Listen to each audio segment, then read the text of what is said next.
Hi, my name is Stephen Pope. I'm the founder of My Amazon Guy. I'm joined by Thomas Perchinsky, who is the Landing Cube Director of Marketing. Thanks for joining us. Yeah, And, thanks for uh, having me, Steven. and in this video, we're going to be talking about external traffic with Amazon. Landing Cube is definitely one of the cutting edge tools, and I'm excited to talk to Thomas about what they're up to. But before we do that, I would love to just talk about external traffic in general and really how it's kind of the future of Amazon. What are your thoughts on that, Thomas?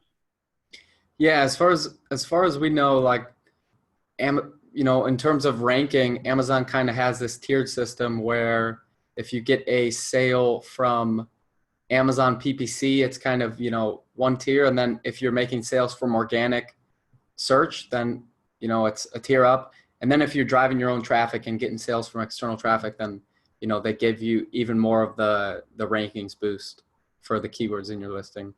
I have found that to be the same as well. And obviously those tiers have a difficulty level with each of them. Right. So why do you think external traffic has really, obviously the tier system is why it's become more important, but why do you think Amazon is weighting it that way nowadays? Well, I think about it like this.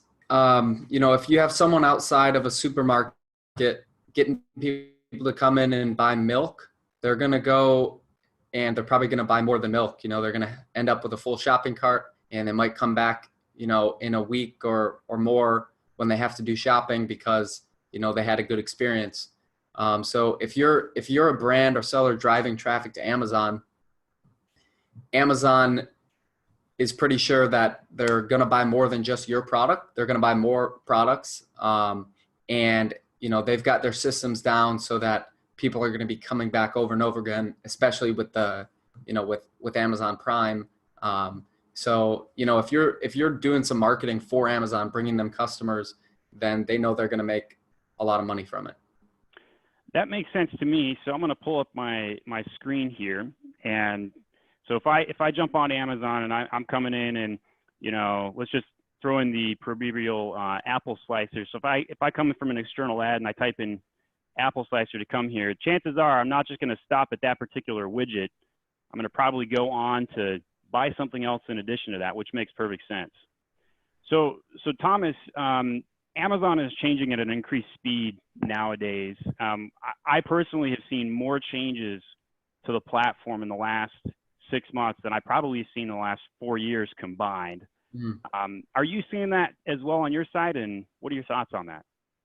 Yeah, I mean, there's always, things changing. We mentioned before, like the Amazon attribution, and Amazon just released recently the fast track trademark service where you can get brand registered and in a matter of weeks instead of months or years. So there's always stuff changing. It's funny you mentioned that. I actually file trademarks for our clients frequently, and it's a 6-month process, and it's Yeah. frustrating. And you have to have a specimen, and there's all these complications on what your trademark needs to do. And so yeah, it's a complicated process. It's a very legal matter. I feel like Amazon really changed the trademark game for the USPTO. USPTO also came out and updated a lot of things like, hey, if you're an international owner, you have to actually use a legal authorized lawyer in the United States if you want to file with the USPTO. So it's a lot of changes like that I've seen too. Some of the other changes that I really caught my eye. There's new display changes, new advertising mechanisms and attribution model, Amazon Social. All of these different plug and play programs have different components that allow you as the seller to generate more traffic to your listings. And probably, there's about, 10% of my clients right now have access to this new display tool inside of Seller Central, where you can actually target external traffic right now through past purchasers. And that was something that could not have been done previously by any Amazon tool before, other than downloading downloading your API list and getting really complicated with third-party external tools. Not easy to do, right? So we're seeing Amazon, they've kind of shut down some of those API mechanisms and they're rolling them out within their own portal, but making it more easy for users to use. Now, with that said, most of those tools, when they roll them out, don't work. They're usually broken. So how frustrating has it been for you when Amazon rolls out all these tools and you got all these clients asking questions, but chances are a lot of them aren't working right?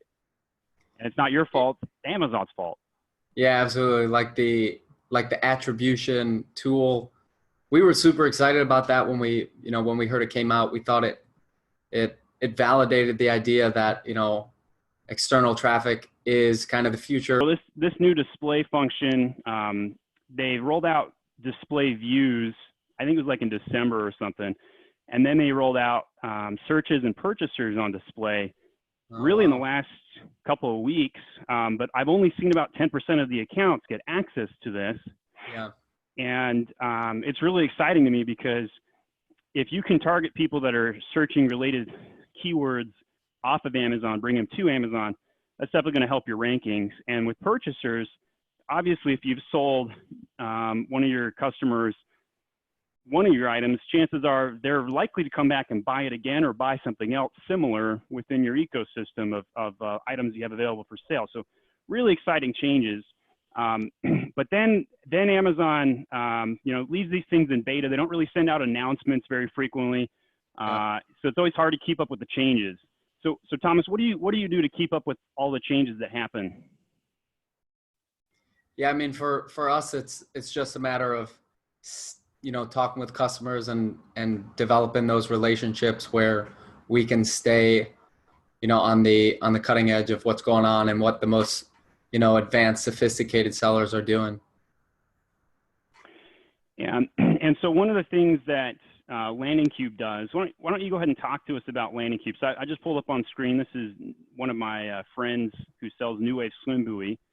Here's an example of a landing page. But Thomas, feel free to walk us through, like, let's say I'm a viewer and I've never heard of LandingCube. What should I know? Yeah, so LandingCube is a software tool that is essentially used to, leverage external traffic to build your Amazon business, to grow your Amazon business. So we have, these landing pages that take minutes to build. You plug in your Amazon URL and it scrapes the info from your Amazon listing to create the page. And you can give out a coupon code. So upload a list of promo codes from Seller Central and then exchange coupon codes for emails to build an email list. And, when you're driving traffic from outside of Amazon, there's a risk that the conversion rate is going to be lower because, someone that's off of Amazon isn't in the buyer mode. So when you're driving traffic to Amazon, you want a way to filter and qualify that traffic. And that's what the landing page allows you to do, in addition to giving out a coupon code, collecting emails, and putting the Pixel or Google Analytics tag there to enable retargeting. So that sounds pretty advanced, but it's not hard to set up. And I've used the tool and I can speak to that. You mentioned qualifying traffic. So I think there's a debate in the community, and probably nobody at Amazon really knows the answer to this question. But there's a debate in the community of, is sending lots of traffic good or bad if some of it doesn't convert? Right. Do you have a thought on that? I'm curious. As far as we know, the biggest components for ranking are sales velocity and conversion rate. And then, there's some minor things like, we've found recently that the social signals and getting people to add to cart, those also factor in. But, as far as we know, if you're driving a lot of traffic that isn't converting, it's not going to help you. And that's a question that we've been trying to wrap our head around at My Amazon Guy. We don't have a definitive answer on that But what we tend to do is we kind of compromise on this question. When we first launch a product, we'll tend to send a lot of traffic by any means necessary just to get any sales in the door. But once we've reached some sort of matriculation, if you will, we tend to pull back traffic and just go for converting traffic. That methodologies tend to work for us in the past 3 months. I don't know if that'll continue to work down the line, but we'll see. Cool. You want to feel free to share your screen and kind of walk us through some of the techniques or tricks and tips you might have when using LandingCube. I'm sure many would be curious. Yeah, absolutely. So I'm going to pull up just create a landing page here. So let me share my screen. Perfect.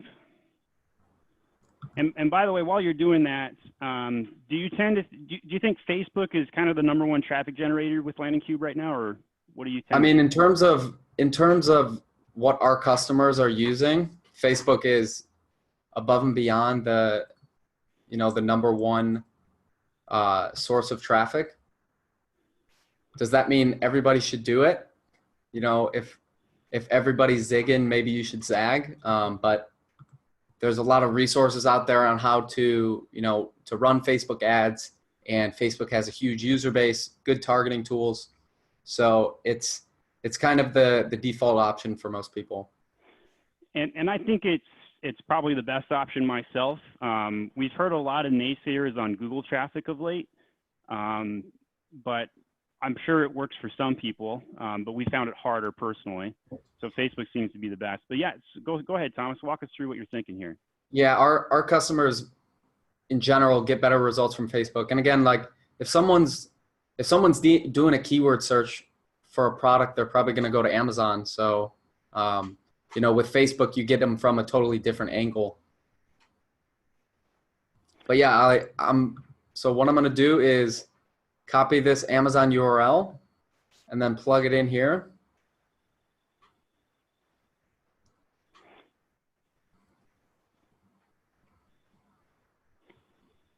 And by the way, so LandingCube has some of the best blog posts on the internet right now for Amazon, in my opinion. One of them I read the other day was on search, find, buy. And you made me think about this because you're putting in a URL, and two-step URLs are kind of wishy-washy now, right? But how does LandingCube help with addressing search, find, buy, if I can ask? Yeah, so we're actually developing a solution for that right now, where basically when someone claims a coupon code, then they will get they're going to get instructions on how to find the product. And it's as simple as that. So for those that don't know what we're talking about, search, find, buy is exactly what it sounds like. So instead of sending them directly to a product page, you send them to the search result to go find the item. And then they click into the item and hopefully make a purchase, which basically tells the search engine their search intent on that keyword. And it's more of it's harder to discount the value of that versus sending them directly by URL. So, all right. So it looks like we got this listing rolling here. Yeah. So there's a few different layouts we can choose from. The last time we ran the data, the modern layout got the highest conversions, but from brand to brand, each brand will find one of these layouts is going to work best for them. So the most sophisticated of marketers are testing different layouts to see which one works best for their brand. And a couple of things that, are core e-com things that work on Amazon or off Amazon, that claim coupon CTA, call to action, it's above the fold, very basic info, 2-column format, works really good. So I think all those best practices make sense here. Yep. And then you can set if you set your sale time to a limited, let's say 12-hour sale, then it'll show it up there. And you can even set artificial urgency, which will make it something below 12 hours. And you can do the same thing with the coupons left feature. So if you turn on the artificial scarcity, then it'll show, you know, a low number. And we found that increases, our data shows it increases conversions by like 25 and 33% respectively. But let's say that you are launching a new product and you don't have reviews on Amazon, but maybe you have some reviews on your e-com site. You can import reviews from your site to put it on the landing page to get that social proof that you wouldn't have with someone just searching on Amazon. That makes a lot of sense. When consumers are shopping online, there's always a question of, do I trust this source of information? Which I like to call anxiety, and then friction, which is, can I find the next step? Do I know where to go next? Really has been solved by Amazon. So generally speaking, when you're building landing pages and dealing with Amazon sales, you typically focus more on the anxiety part and, will this item solve my problem, than dealing with friction. And so I think that social proof is a great example of trying to diminish that anxiety. So that definitely is the best practice. I definitely would endorse that myself. What kind of percentage off do you recommend these days when using LandingCube for coupons? Yeah, so, you know, we've definitely seen that the really high discounts, they're weighed less than a full sale. So, you know, giving something like 20 to 30% is still a good offer for a customer, and you'll still be able to get those verified reviews. And I think I've heard somewhere around 50% off is when the verified review cuts off. I don't know if there's any definitive proof on that. Have you seen anything on that? No definitive proof. I've heard everything from 50 to 20. I would imagine, like you were talking about, how Amazon puts out these new features to, you know, different segments, not all sellers. I wouldn't be surprised if they have different percentages that they do different segments. And that could be true. We've also seen that happen with parentages, where some parentages do not share the reviews between child listings, something that they signaled back in June but didn't really enforce. We're starting to see them enforce that in select categories in the last 30 days. Very frustrating for a lot of clients, because if your competitor has 3,000 combined reviews and you've got 3,000 reviews separated between 24 child listings, your review count looks a lot lower than theirs. Not a very fair thing to do. So right now is a time where any changes you make to your catalog, I would be cautious if I was in your shoes as a seller. But externally, there's a lot of things you should be taking risks on. I think generating external traffic right now, using tools like LandingCube and Facebook and all of those platforms, there's a lot less risk involved, and I would say go for it. But changing things on your catalog, rebuilding a parentage, has a lot more risk today than it did 6-12 months ago. Right. I found that. And on that topic, you can test different things, like a different title or bullet points on the landing page, and get some useful data without having to risk changing things on your actual listing. Yeah, and it's interesting. Amazon has started to roll out e-com tools that have been around for almost a decade, like A/B testing. So for the first time, you can now A/B test A+ content, which is essentially the landing page. I actually don't know this. Does LandingCube have any A/B testing features? Nothing. You can't run a test. Like, we don't have a function to see test exactly, but essentially you can easily duplicate a page to run a split test. Got it. Yeah, that actually makes sense. So if you have 2 page options running simultaneously, see what one leads to more conversion. So yeah, it's pretty much the same idea. Makes sense. So, you know, you can edit this heading here, and you can edit the product title, edit the bullet points. So just to kind of give a peek at 2 different landing pages. So this one is kind of the default, an exclusive offer for you, and it takes the product title from Amazon, the bullet points from Amazon. And then this one right here, we edited it a little bit to include, more sales copy. This product title may work great for the Amazon algorithm, but for a landing page, sprucing it up a little bit could help increase conversions. And then same thing down here with the bullet points, you can, format using bolding and italics and emojis to, make your benefits pop out. So what kind of turning the attention over to predictions, if you will. Anytime I talk to people that work in the Amazon space, it's always fun to see where do you think Amazon's going to go next, and how do we get where to use a hockey metaphor, how do we get where the puck's going to be, not just where it is currently? What do you think's coming that people need to be thinking about?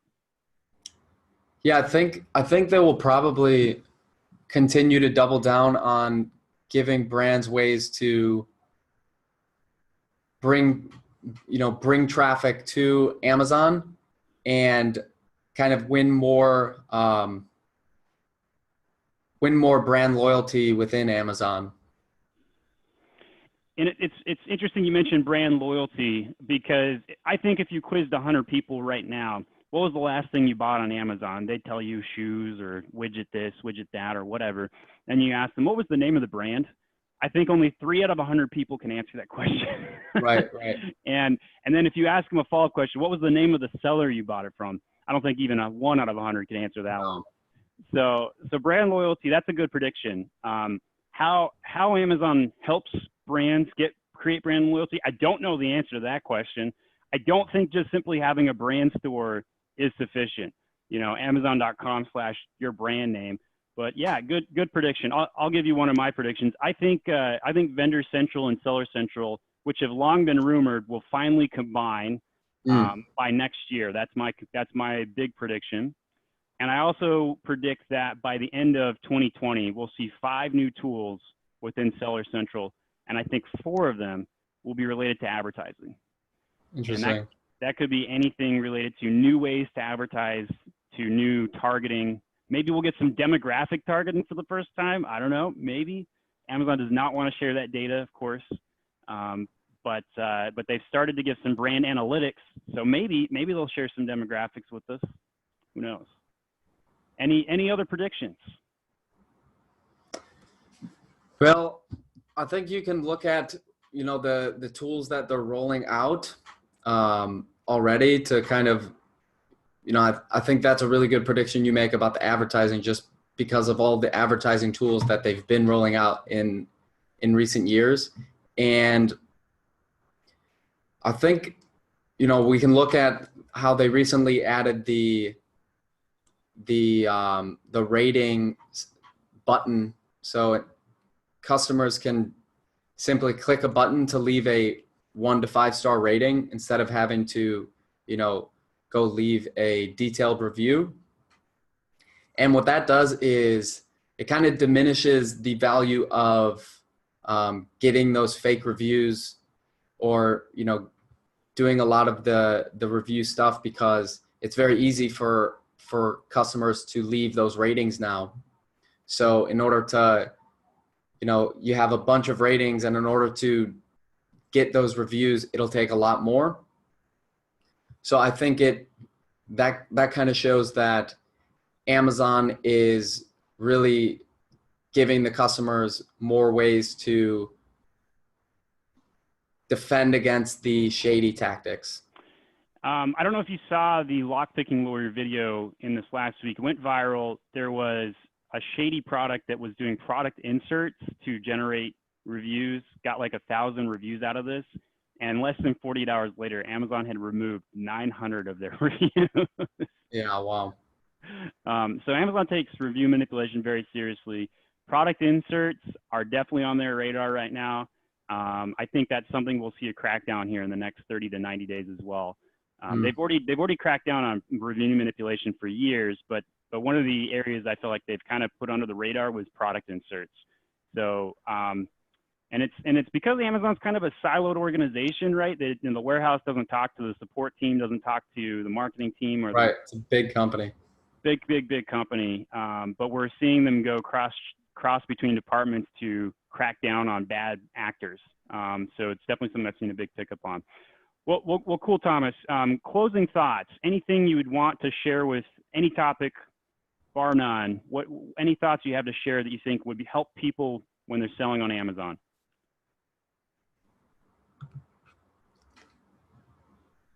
Yeah. So